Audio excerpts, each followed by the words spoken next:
Mobile phone से आप अपने दोस्तों से सीधे बात कर सकते हैं। पर अगर इसी मोबाइल फ़ोन पर आपको ऑनलाइन कुछ खरीदना हो, तो आपको एक बिचौलिए की ज़रूरत पड़ती है, जो विक्रेता को गारंटी दे पाए कि आपने पैसे दे दिए हैं। पर क्या यह मुमकिन है कि एक क्रेता और विक्रेता आपस में सीधे समझौता कर लें, बिना किसी बिचौलिए की सहायता के? ब्लॉकचेन नामक एक नई टेक्नोलॉजी ऐसा मुमकिन कर रही है। ब्लॉकचेन को आप एक वितरित डेटाबेस यानी डिस्ट्रीब्यूटेड डेटाबेस मान सकते हैं, जो कि एक दो कंप्यूटरों पर नहीं, हजारों लाखों कंप्यूटरों पर प्रतिलिपित है। ब्लॉकचेन का हर एक कंप्यूटर हर एक रिकॉर्ड के पूरे इतिहास का वर्णन रखता है।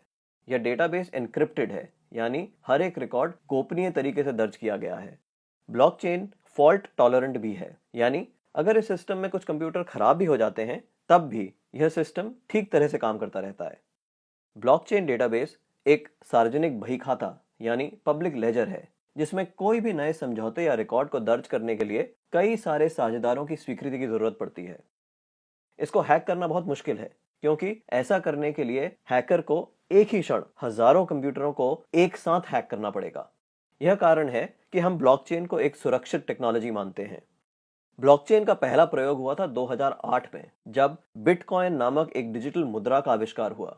बिटकॉइन मुद्रा किसी देश, सरकार या बैंक द्वारा नियंत्रित मुद्रा नहीं है, यह एक डिजिटल मुद्रा है। अधिक जानकारी के लिए आप बिटकॉइन को गूगल कर सकते हैं।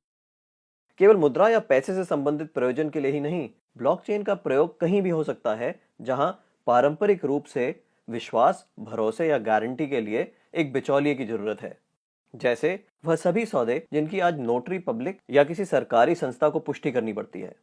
मान लिया जाए कि आप एक मकान खरीद रहे हैं। आप चाहेंगे कि इस सौदे को सरकारी रजिस्ट्रार के यहाँ दर्ज किया जाए, ताकि आपको एक सरकारी दस्तावेज मिले जो साबित करे कि आप उस मकान के कानूनन मालिक हैं।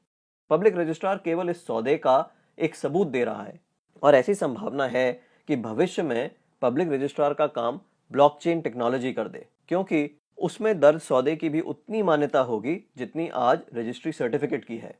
सार्वजनिक होने की वजह से इसमें घपले की संभावना भी कम होगी। ब्लॉकचेन टेक्नोलॉजी के उपयोग के कई और संभावित उदाहरण हैं। जैसे किसी सरकारी योजना के अंतर्गत यदि एक गरीब आदमी को कुछ वेतन मिलना हो, तो ब्लॉकचेन टेक्नोलॉजी से उसको वह रकम सीधे उसके मोबाइल फोन पर दी जा सकती है। या अगर किसी प्राकृतिक आपदा से ग्रस्त लोगों को नुकसान भरपाई करनी हो, तो उनकी सहायता राशि सीधे उनके मोबाइल फोन पर दी जा सकती है। इससे भ्रष्टाचार भी कम होगा। शिक्षा में भी ब्लॉकचेन का इस्तेमाल हो सकता है। कागजी डिग्री के बदले छात्रों को ब्लॉकचेन आधारित डिग्री दी जा सकती है। इससे जाली डिग्री की समस्या का भी समाधान हो सकता है। ब्लॉकचेन उन टेक्नोलॉजी में एक है जो 21वीं सदी की अर्थव्यवस्था में बहुत बड़ा परिवर्तन लाने की क्षमता रखती हैं। आपको ब्लॉकचेन टेक्नोलॉजी में क्या नया हो रहा है, इस पर नजर जरूर रखनी चाहिए।